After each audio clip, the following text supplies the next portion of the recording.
Doctor Bhimrao Ambedkar हमारे आदर्श हैं। इन दोनों से प्रेरणा लेके आप लोग काम करना। हमेशा से मैं एक बात बोलता हूं, जब भी कोई नया कार्यकर्ता, जब भी कोई नया नेता आता है, कि आम आदमी पार्टी में कभी भी पद की इच्छा मत करना। मैं ये बन जाऊं, मैं वो बन जाऊं, मेरे को ये पद मिल जाए, मेरे को वो पद मिल जाए, मेरे को टिकट मिल जाए।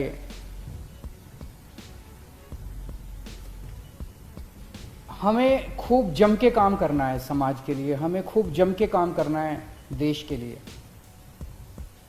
अपने अपने क्षेत्र के अंदर काम करते रहो, खूब काम करो, जम के काम करो। आपके अंदर का आनंद काम से आना चाहिए, पद मिलने से नहीं आना चाहिए। नहीं मिलेगा कभी भी, कोई भी पद मिल जाए आपको, दिल खुश हो ही नहीं सकता। अगर, और आपका काम ऐसा होना चाहिए कि पार्टी आपके पास आके कहे भाई साहब ये पद ले लो, आपको पद मांगने की जरूरत ना पड़े। अगर आप मेरे पास आके कहते हो अरविंद जी मुझे ये पद दे दो, अरविंद जी मुझे ये टिकट दे दो, इसका मतलब आप उसके काबिल नहीं हो, आपको मांगने की जरूरत पड़ रही है। ऐसा काम करो कि अरविंद जी आपके पास आके कहेंगे भाई साहब मैंने आपका काम देखा है, आपका काम सुना है, आप ये पद ले लीजिए, आप ये जिम्मेदारी ले लीजिए, आप यहां की टिकट लेके चुनाव लड़िए। ये बड़ी बात होगी। और ऐसे हैं बहुत सारे लोग जिनको मैं खुद जाके बोलता हूं कि आप ये पद ले लीजिए, आप ये टिकट ले लीजिए यहां से। अगर आपके मन में कोई इच्छा जाग जाती है पद की, तो इसका मतलब मन में कुछ स्वार्थ जाग गया। और जब किसी के मन में स्वार्थ जाग जाता है तो फिर उससे सेवा नहीं होती, फिर वो सेवा करने के नाकाबिल हो जाता है। किसी के मन में स्वार्थ अगर जाग जाए तो वो 24 घंटे इसी तिगड़म में रहता है कि मैं ऐसे कर लूँ, मेरे को अब ये पद चाहिए, मैं ऐसे करूँ, मैं ऐसे करूँ, मेरे को अब ये टिकट चाहिए, मैं इसको नीचा दिखा दूँ, मैं ये षड्यंत्र करूँ, मैं ये झूठ बोल दूँ। फिर वो इसी तिगड़म में रहता है 24 घंटे, फिर वो सेवा नहीं कर सकता, सेवा करने के नाकाबिल हो जाता है वो। इसलिए ये बहुत जरूरी है कि ये पद की लालसा और पद की इच्छा हमें छोड़नी पड़ेगी, नहीं तो हम जिस मकसद से आम आदमी पार्टी बनाई, मैं नहीं चाहता कोई ऐसा समय आए जिस दिन आम आदमी पार्टी की तरफ लोग देख के कहें अरे ये तो बीजेपी जैसी हो गई, अरे ये तो कांग्रेस जैसी हो गई, अरे तो दूसरी पार्टी जैसी हो गई। कोई फायदा नहीं है। हम इसलिए तो नहीं आए थे, इसलिए तो आम आदमी पार्टी नहीं बनाई हम लोगों ने। अगर आपके मन में किसी भी वक्त मन टटोल के देखते हैं और पद की इच्छा जाग गई, तो उसका एक तरीका है उसको कंट्रोल करने का।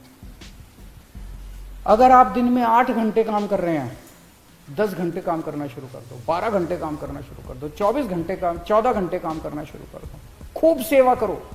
जितनी सेवा करोगे, जितना तप करोगे, जितनी तपस्या करोगे, उतना अहम पिघलता जाएगा और उतनी ये इच्छा जो है ये पिघलती जाएगी। लेकिन ये जो पद की इच्छा रहती है, इसको हमें त्यागना पड़ेगा। हम देखते हैं दूसरी पार्टियों में क्या हाल है, एक एक पद के लिए, एक एक टिकट के लिए 10-10 लोगों में मार भिड़े पड़े हैं, एक दूसरे से लड़ रहे हैं, एक दूसरे से लोग षड्यंत्र रचे जा रहे हैं, टूट रही हैं पार्टियां। क्या हम चाहते हैं कि हमारी पार्टी के साथ कभी भी ऐसा हो? अगर ऐसा होता है तो एक इतनी बड़ी उम्मीद और इतनी बड़ी आशा खत्म हो जाएगी। गीता में एक श्लोक है जिसका भाव है कि समाज का जो नेता होता है उसकी तरफ सारा समाज देखता है, उसका आचरण जो है वो बहुत जरूरी होता है उस नेता का। अगर उस नेता का आचरण भ्रष्ट हो जाए तो उसका समाज पे बहुत बुरा असर पड़ता है। ये श्री कृष्ण अर्जुन जी को तब कहते हैं जब उनके मन में, वो कहते हैं कि अगर ये कायर भाव तुम्हारे मन में आ गए तो इसका न केवल तुम्हारे ऊपर, पूरे समाज के ऊपर गलत असर पड़ेगा। आज पूरा देश आम आदमी पार्टी की तरफ देखता है। ईमानदार राजनीति की बात होती है तो आम आदमी पार्टी की तरफ देखते हैं। पूरे देश में शिक्षा की बात होती है तो मनीष सिसोदिया जी की तरफ देखते हैं। अगर हमें स्वास्थ्य की बात करते हैं तो मोहल्ला क्लिनिक की चर्चा होती है चारों तरफ देश के अंदर। आज आम आदमी पार्टी कई नए आदर्श तैयार कर रही है, तो इसीलिए कभी भी गलत रास्ते पे मत चल पड़ना, पद की प्रतिष्ठा की इच्छा मत करना। जैसे सेवा कर रहे हो ऐसे सेवा करते रहना और खूब सेवा करना।